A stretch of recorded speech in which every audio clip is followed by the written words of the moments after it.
And here we are.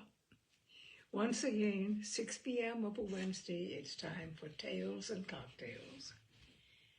Now, this is part 10 of Jane Austen's Persuasion, and a reminder that the Elliots, Anne Elliot has joined her father, her sister Elizabeth, and her sister's dear friend, Mrs. Clay, in Bath. Sir Walter, his 2 daughters, and Mrs. Clay were the earliest of all their party at the rooms in the evening, and as Lady Dalrymple must be waited for, they took their station by one of the fires in the octagon room. But hardly were they so settled when the door opened again, and Captain Wentworth walked in alone. Anne was the nearest to him, and making yet a little advance, she instantly spoke. He was preparing only to bow and pass on, but her gentle, "How do you do?" brought him out of the straight line to stand near her and make inquiries in return, in spite of the formidable father and sister in the background. Their being in the background was a support to Anne. She knew nothing of their looks and felt equal to everything which she believed right to be done. While they were speaking, a whispering between her father and Elizabeth caught her ear. She could not distinguish, but she must guess the subject, and on Captain Wentworth's making a distant bow, she comprehended that her father had judged so well as to give him that simple acknowledgment of acquaintance, and she was just in time, by a side glance, to see a slight curtsy from Elizabeth herself. This, though late and reluctant and ungracious, was yet better than nothing, and her spirits improved. After talking, however, of the weather and Bath and the concert, their conversation began to flag, and so little was said at last that she was expecting him to go every moment. But he did not. He seemed in no hurry to leave her, and presently, with renewed spirit, with a little smile, a little glow, he said, "I have hardly seen you since our day at Lyme. I'm afraid you must have suffered from the shock, and the more from its not overpowering you at the time." She assured him that she had not. "It was a frightful time," said he, "a frightful day," and he passed his hand across his eyes as if the remembrance was still too painful. But in a moment, half smiling again, added, "The day has produced some effects, however, has had some consequences which must be considered as the very reverse of frightful. When you had the presence of mind to suggest that Benwick would be the properest person to fetch a surgeon, you could have had little idea of his being eventually one of those most concerned in her recovery. Certainly I could have none, but it appears, I should hope it would be a very happy match. There are on both sides good principles and good temper." "Yes," said he, looking not exactly forward, "but there, I think, ends the resemblance. With all my soul I wish them happy, and rejoice over every circumstance in favor of it. They have no difficulties to contend with at home, no opposition, no caprice, no delays. The Musgroves are behaving like themselves, most honorably and kindly, only anxious with true parental hearts to promote their daughter's comfort. All this is very much in favor of their happiness, more than perhaps—" He stopped. A sudden recollection seemed to occur, and to give him some taste of that emotion which was reddening Anne's cheeks and fixing her eyes on the ground. After clearing his throat, however, he proceeded thus: "I confess that I do think there is a disparity, too great a disparity, and in a point no less essential than mind. I regard Louisa Musgrove as a very amiable, sweet-tempered girl, and not deficient in understanding. But Benwick is something more. He is a clever man, a reading man, and I confess that I do consider his attaching himself to her with some surprise. Had it been the effect of gratitude? Had he learnt to love her because he believed her to be preferring him? It would have been another thing. But I have no reason to suppose it so. It seems, on the contrary, to have been a perfectly spontaneous, untaught feeling on his side, and this surprises me. A man like him, in his situation, with a heart pierced, wounded, almost broken. Fanny Harville was a very superior creature, and his attachment to her was indeed attachment. A man does not recover from such a devotion of the heart to such a woman. He ought not. He does not. Either from his consciousness, however, that his friend had recovered, or for some other consciousness, he went no farther. And Anne, who in spite of the agitated voice in which the latter part had been uttered, and in spite of all the various noises of the room, the almost ceaseless slam of the door and ceaseless buzz of persons walking through, had distinguished every word, was struck, gratified, confused, and beginning to breathe very quick, and feel 100 things in a moment. It was impossible for her to enter on such a subject, and yet, after a pause, feeling the necessity of speaking and having not the smallest wish for a total change, she only deviated as far as to say, "You were a great while at Lyme, I think." "About a fortnight. I could not leave it till Louisa's doing well was quite ascertained. I had been too deeply concerned in the mischief to be soon at peace. It had been my doing. Solely mine. She would not have been obstinate if I had not been weak. The country round Lyme is very fine. I walked and rode a great deal, and the more I saw, the more I found to admire. I should very much like to see Lyme again," said Anne. "Indeed, I should not have supposed that you could have found anything in Lyme to inspire such a feeling. The horror and distress you were involved in, the stretch of mind, the wear of spirits. I should have thought your last impressions of Lyme must have been strong disgust." "The last few hours were certainly very painful," replied Anne. "But when pain is over, the remembrance of it often becomes a pleasure. One does not love a place the less for having suffered in it, unless it has been all suffering, nothing but suffering, which was by no means the case at Lyme. We were only in anxiety and distress during the last 2 hours, and previously there had been a great deal of enjoyment, so much novelty and beauty. I have traveled so little that every fresh place would be interesting to me, but there is real beauty at Lyme, and in short, with a faint blush at some recollections, altogether my impressions of the place are very agreeable." As she ceased, the entrance door opened again, and the very party appeared for whom they were waiting. "Lady Dalrymple! Lady Dalrymple!" was the rejoicing sound. And with all the eagerness compatible with anxious elegance, Sir Walter and his 2 ladies stepped forward to meet her. Lady Dalrymple and Miss Carteret, escorted by Mr. Elliot and Colonel Wallace, who had happened to arrive nearly at the same instant, advanced into the room. The others joined them, and it was a group in which Anne found herself also necessarily included. She was divided from Captain Wentworth. Their interesting, almost too interesting conversation must be broken up for a time.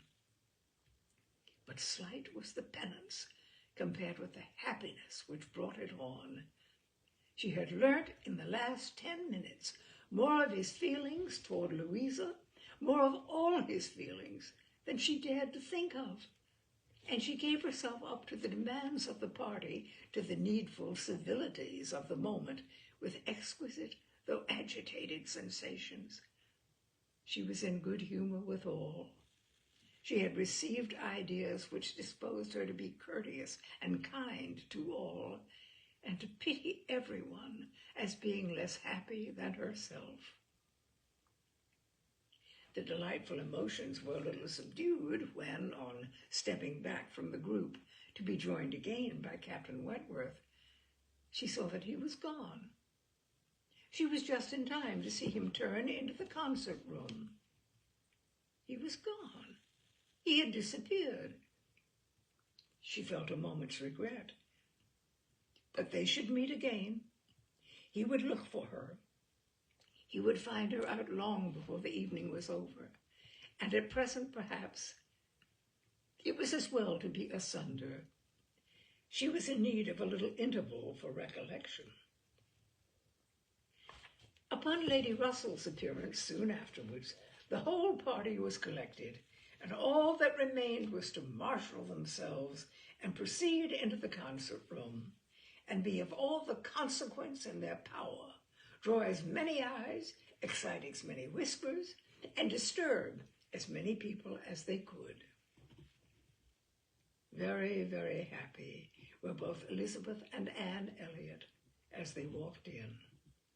Elizabeth, arm in arm with Miss Carteret, and looking on the broad back of the Dowager Viscountess Dalrymple before her, had nothing to wish for which did not seem within her reach. And Anne, but it would be an insult to the nature of Anne's felicity to draw any comparison between it and her sisters. The origin of one, all selfish vanity; of the other, all generous attachment. Anne saw nothing, thought nothing of the brilliancy of the room. Her happiness was from within. Her eyes were bright and her cheeks glowed, but she knew nothing about it. She was thinking only of the last half hour, and as they passed to their seats, her mind took a hasty range over it. His choice of subjects, his expressions, and still more his manner and look, had been such as she could see in only one light. His opinion of Louisa Musgrove's inferiority, an opinion which he had seemed solicitous to give, his wonder at Captain Benwick, his feelings as to a first strong attachment, sentences begun which he could not finish, his half-averted eyes, and more than half-expressive glance, all declared that he had a heart returning to her at least, that anger, resentment, avoidance were no more, and that they were succeeded not merely by friendship and regard, but by the tenderness of the past. Yes, some share of the tenderness of the past. She could not contemplate the change as implying less. He must love her. These were thoughts with their attendant visions, which occupied and flurried her too much to leave her any power of observation, and she passed along the room without having a glimpse of him, without even trying to discern him. When their places were determined on, and they were all properly arranged, she looked around to see if he should happen to be in the same part of the room, but he was not. Her eye could not reach him, and the concert being just opening, she must consent for a time to be happy in an humbler way. The party was divided and disposed of on two contiguous benches. Anne was among those on the foremost, and Mr. Elliot had maneuvered so well, with the assistance of his friend Colonel Wallis, as to have a seat by her. Miss Elliot, surrounded by her cousins, and the principal object of Colonel Wallis's gallantry, was quite contented. Anne's mind was in a most favorable state for the entertainment of the evening. It was just occupation enough. She had feelings for the tender, spirits for the gay, attention for the scientific, and patience for the wearisome, and had never liked a concert better, at least during the first act. Towards the close of it, in the interval succeeding an Italian song, she explained the words of the song to Mr. Elliot. They had a concert bill between them. "This," said she, "is merely the sense, or rather the meaning of the words, for certainly the sense of an Italian love song must not be talked of. But it is as nearly the meaning as I can give, for I do not pretend to understand the language. I am a very poor Italian scholar." Yes, I see you are. I see you know nothing of the matter. You have only knowledge enough of the language to translate at sight these introverted, transposed, curtailed Italian lines into clear, comprehensible, elegant English. You need not say anything more of your ignorance. Here is complete proof. I will not oppose such kind politeness, but I should be sorry to be examined by a real proficient. "I have not had the pleasure of visiting in Candor Place so long," replied he, "without knowing something of Miss Anne Elliot, and I do regard her as one who is too modest for the world in general to be aware of half her accomplishments, and too highly accomplished for modesty to be natural in any other woman. For shame! For shame! This is too much of flattery. I forget what we are to have next," turning to the bill. "Perhaps," said Mr. Elliot, speaking low, "I have had a longer acquaintance with your character than you are aware of." "Indeed? How so?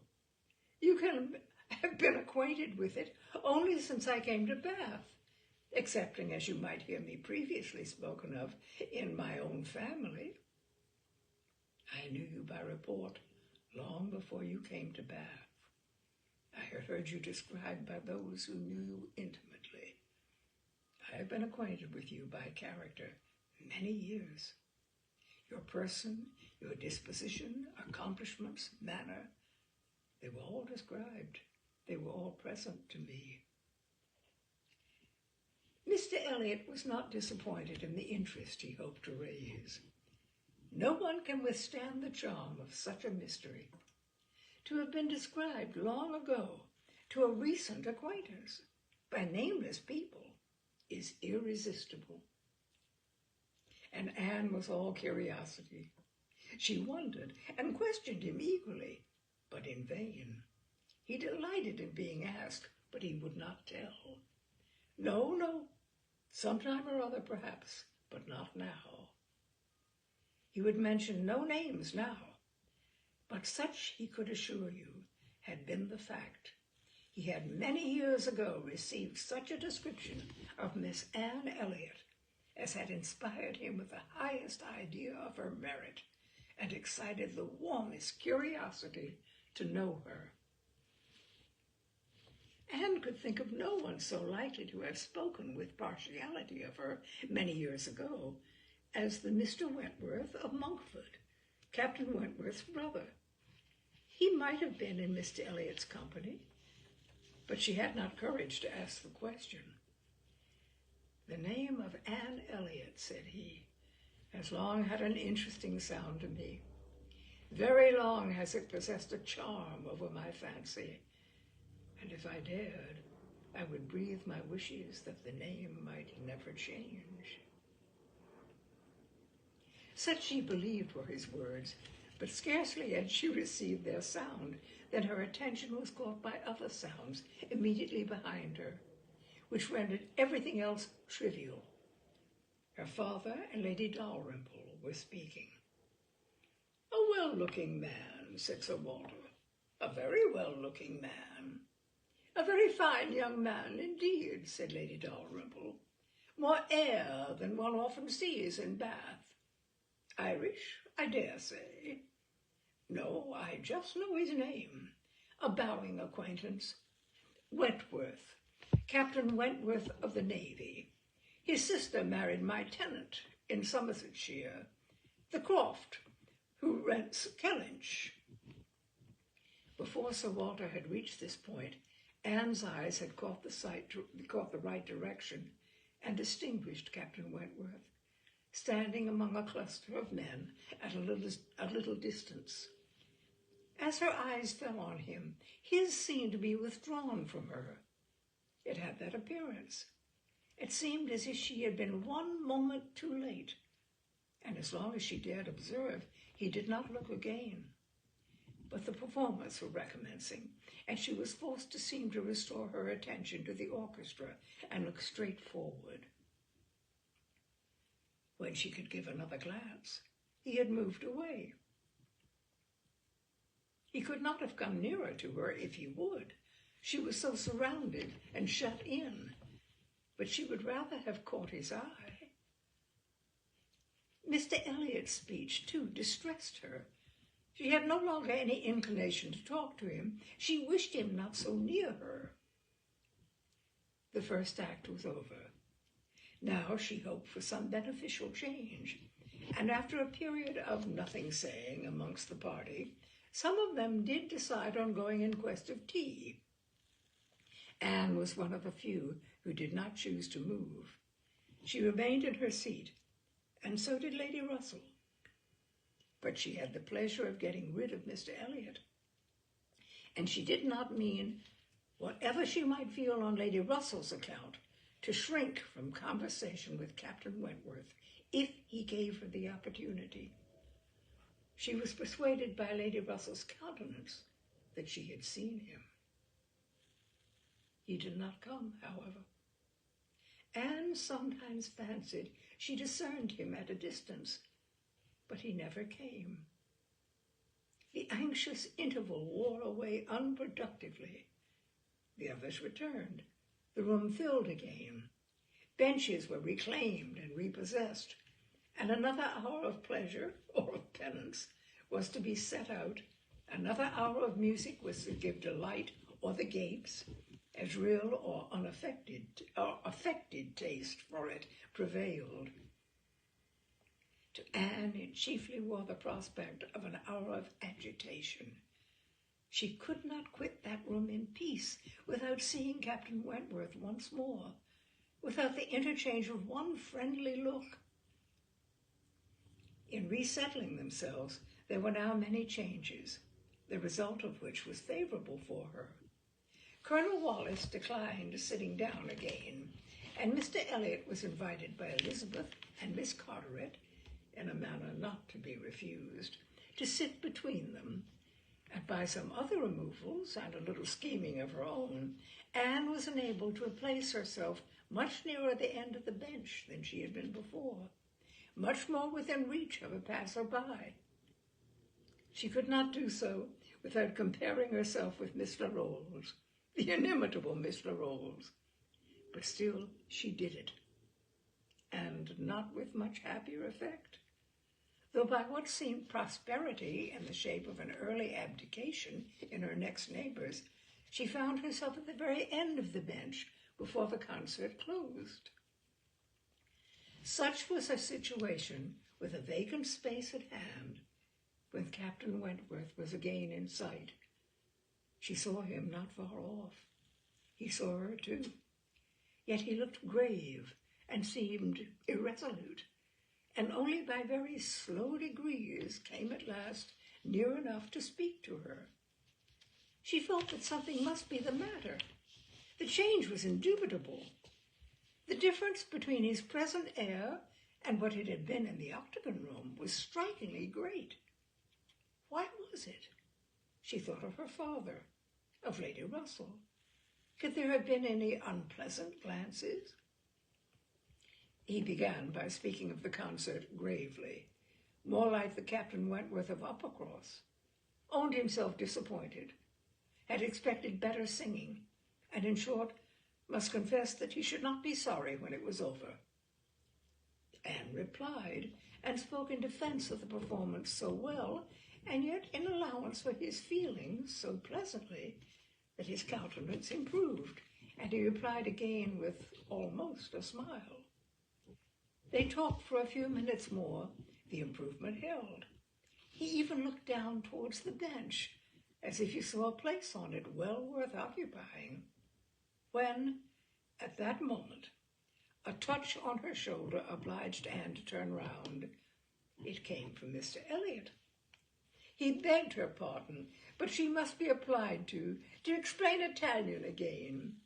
Miss Carteret was very anxious to have a general idea of what was next to be sung. Anne could not refuse, but never had she sacrificed to politeness with a more suffering spirit. A few minutes, though as few as possible, were inevitably consumed, and when her own mistress again, when able to turn and look as she had done before, she found herself accosted by Captain Wentworth in a reserved yet hurried sort of farewell. He must wish her good night. He was going. He should get home as fast as he could. "Is not this song worth staying for?" said Anne, suddenly struck by an idea which made her yet more anxious to be encouraging. "No," he replied impressively. "There is nothing worth my staying for." And he was gone directly. Jealousy of Mr. Elliot. It was the only intelligible motive. Captain Wentworth jealous of her affection. Could she have believed it a week ago, 3 hours ago? For a moment the gratification was exquisite. But alas, there were very different thoughts to succeed. How was such jealousy to be quieted? How was the truth to reach him?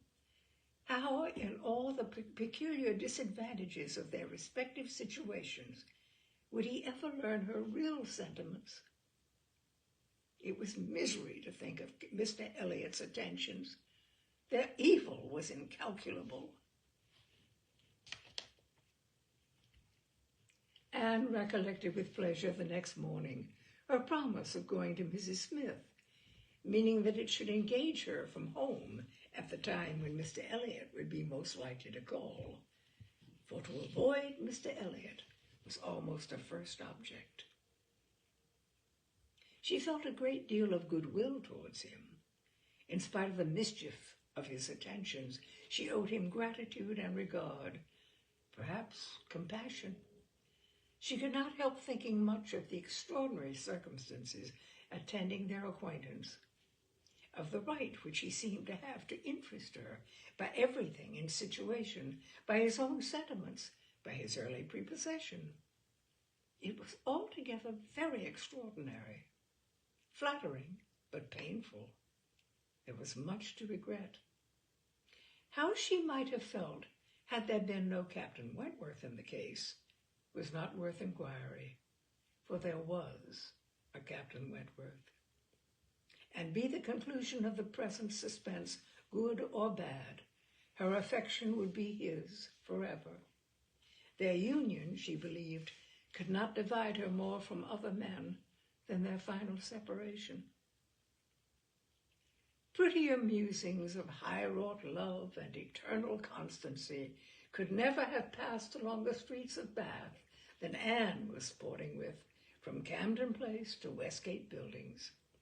It was almost enough to spread purification and perfume along the way. She was sure of a pleasant reception, and her friend seemed this morning particularly obliged to her for coming.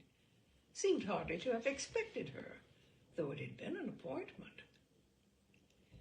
An account of the concert was immediately claimed, and Anne's recollections of the concert were quite happy enough to animate her features and make her rejoice to talk of it.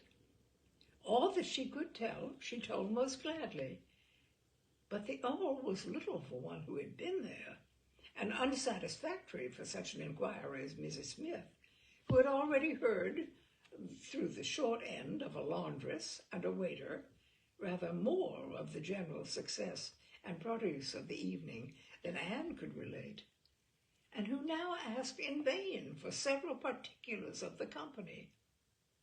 Everybody of any consequence or notoriety in Bath was well known by name to Mrs. Smith. "The little Durans were there, I conclude," said she, with their mouths open to catch the music, like unfledged sparrows ready to be fed. They never miss a concert. Yes, I did not see them myself, but I heard Mr. Elliot say they were in the room. The Ibbotsons, were they there? And the two new beauties, with the tall Irish officer, who is talked of for one of them.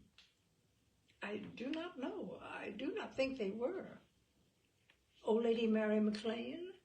I need not ask after her. She never misses, I know, and you must have seen her. She must have been in your own circle, for as you went with Lady Dalrymple, you were in the seats of grandeur round the orchestra, of course. No, that was what I dreaded. It would have been very unpleasant to me in every respect.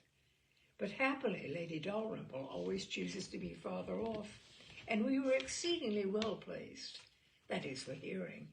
I must not say for seeing, because I appear to have seen very little. Oh, you saw enough for your own amusement. I can understand. There was a sort of domestic enjoyment to be known even in a crowd, and this you had. You were in a large party in yourselves, and you wanted nothing beyond. But I ought to have looked about me more, said Anne, conscious while she spoke that there had in fact been no want of looking about, that the object only had been deficient. No, no. You were better employed. You need not tell me that you had a pleasant evening. I see it in your eye. I perfectly see how the hours passed, that you had always something agreeable to listen to. In the intervals of the concert, it was conversation. Anne half smiled and said, "Do you see that in my eye?" "Yes, I do. Your countenance perfectly informs me that you were in company last night with the person whom you think the most agreeable in the world, the person who interests you at this present time more than all the rest of the world put together." A blush overspread Anne's cheeks. She could say nothing. "And such being the case," continued Mrs. Smith after a short pause, "I hope you believe that I do know how to value your kindness in coming to see me this morning. It is really very good of you to come and sit with me when you must have so many pleasant demands upon your time." Anne heard nothing of this. She was still in the astonishment and confusion excited by her friend's penetration, unable to imagine how any report of Captain Wentworth could have reached her. After another short silence, "Pray," said Mrs. Smith, "is Mr. Elliot aware of your acquaintance with me? Does he know that I am in Bath?" "Mr. Elliot," repeated Anne, looking up surprised. A moment's reflection showed her the mistake she had been under. She caught it instantaneously, and recovering courage with a feeling of safety, soon added more composedly, "Are you acquainted with Mr. Elliot?" "I have been a good deal acquainted with him," replied Mrs. Smith gravely, "but it seems worn out now. It is a great while since we met." "I was not at all aware of this. You never mentioned it before. Had I known it, I would have had the pleasure of talking to him about you." "To confess the truth," said Mrs. Smith, assuming her usual air of cheerfulness, "that is exactly the pleasure I want you to have. I want you to talk about me to Mr. Elliot. I want your interest with him. He can be of essential service to me. And if you would have the goodness, my dear Miss Elliot, to make it an object to yourself, of course it is done. I should be extremely happy. I hope you cannot doubt my willingness to be of even the slightest use to you," replied Anne. "But I suspect that you are considering me as having a higher claim on Mr. Elliot, a greater claim to influence him than is really the case. I am sure you have somehow or other imbibed such a notion. You must consider me only as Mr. Elliot's relation. If, in that light, if there is anything which you suppose his cousin might fairly ask of him, I beg you would not hesitate to employ me. Mrs. Smith gave her a penetrating glance, and then smiling said, I have been a little premature, I perceive. I beg your pardon. I ought to have waited for official information. But now, my dear Miss Elliot, as an old friend, do give me a hint as to when I may speak. Next week? To be sure, by next week I may be allowed to think it all settled and build my own selfish schemes on Mr. Elliot's good fortune. No, replied Anne, not next week, nor next, nor next. I assure you that nothing of the sort you are thinking of will be settled any week. I am not going to marry Mr. Elliot. I should like to know why you imagine I am. Mrs. Smith looked at her again, looked earnestly, smiled, shook her head, and exclaimed, Now, how I do wish I understood you. How I do wish I knew what you were at.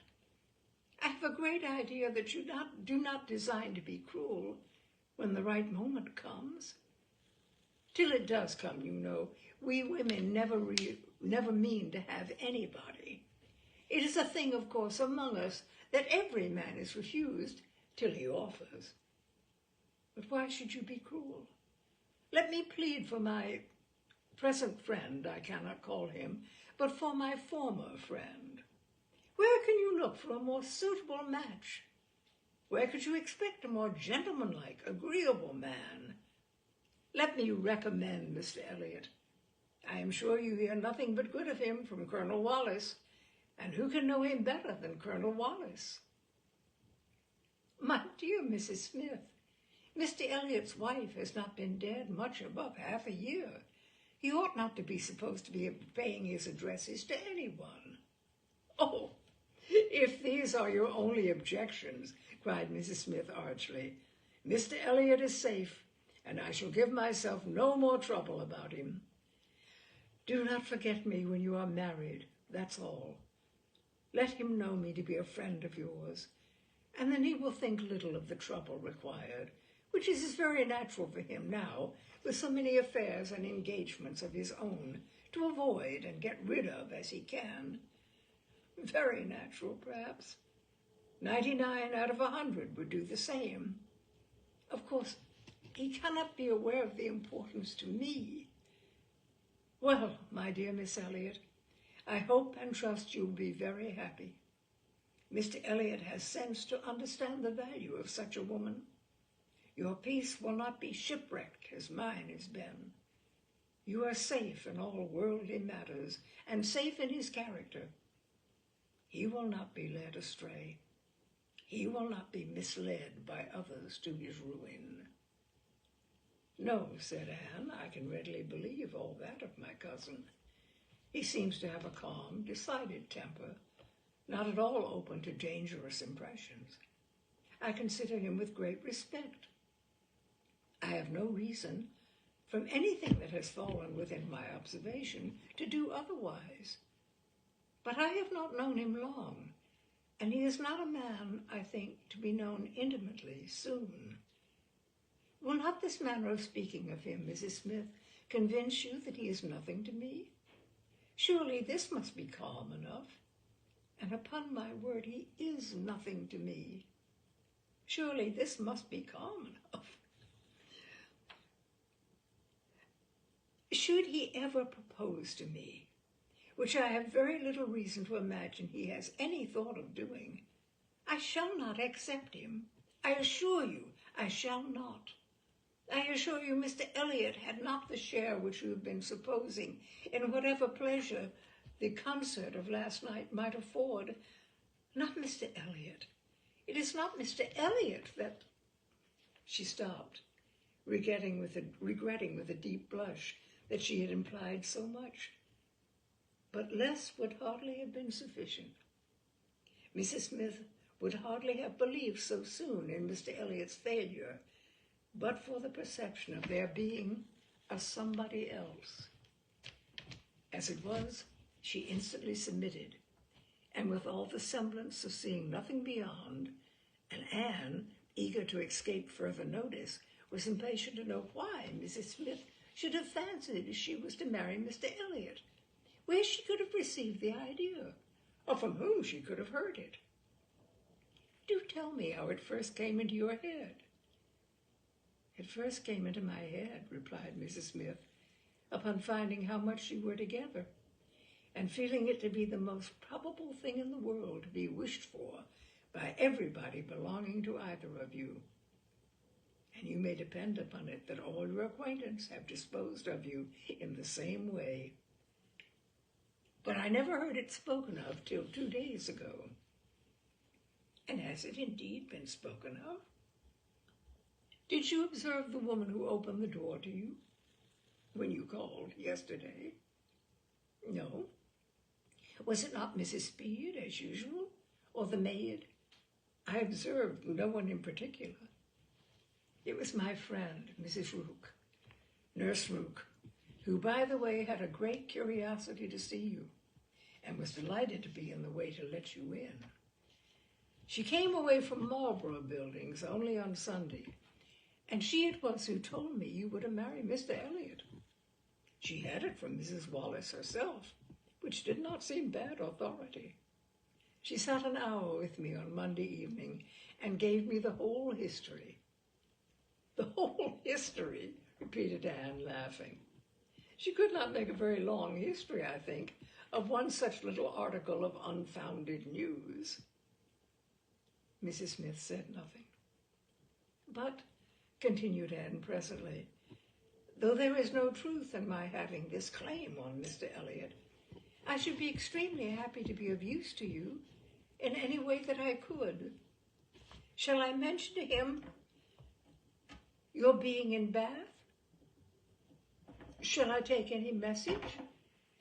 No, I thank you. Certainly not. In the warmth of the moment, and under a mistaken impression, I might perhaps have endeavored to interest you in some circumstances, but not now. No, I thank you. I have nothing to trouble you with. I think you spoke of having known Mr. Elliot many years. I did. Not before he married, I suppose. Yes, he was not married when I knew him first. And were you much acquainted? Intimately. Indeed.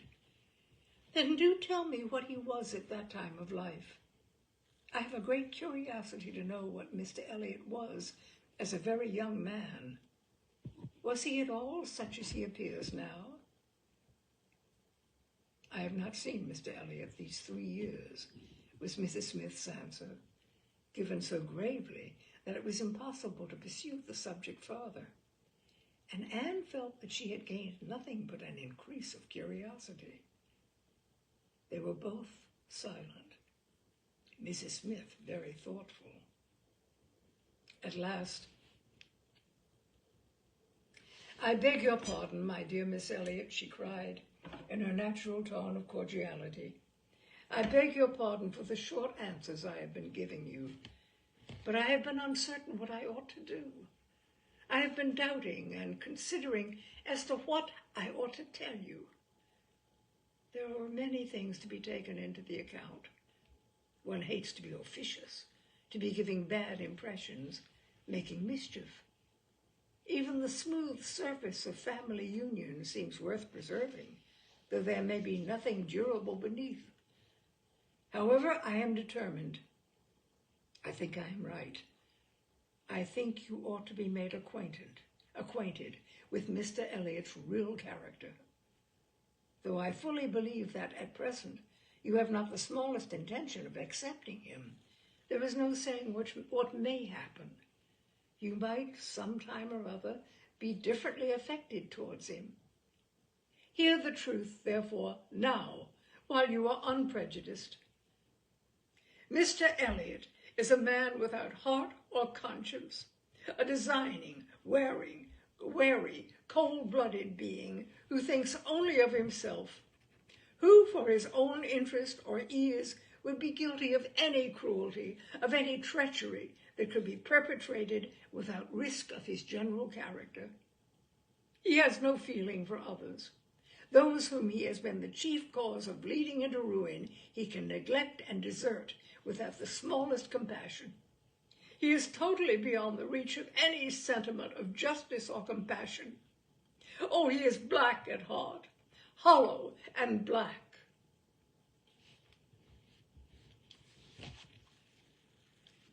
Well now, what will be revealed about Mr. Elliot, and how will it affect our story? Tune in next week to Tales and Cocktails as we go forward. We're on the home stretch now. And that is part 10 of Tales and Cocktails. My dears, I look forward to seeing you next week, where we will continue with part 11 of Tales and Cocktails. Part 11 of Persuasion by Jane Austen on Tales and Cocktails. Take care, and those of you in Florida, please take very great care. This is a stinker, this hurricane that's heading towards you. Yeah, and even here, the sky is very overcast, so this is a very difficult hurricane. Please be very careful, all of you. Good night, my dears.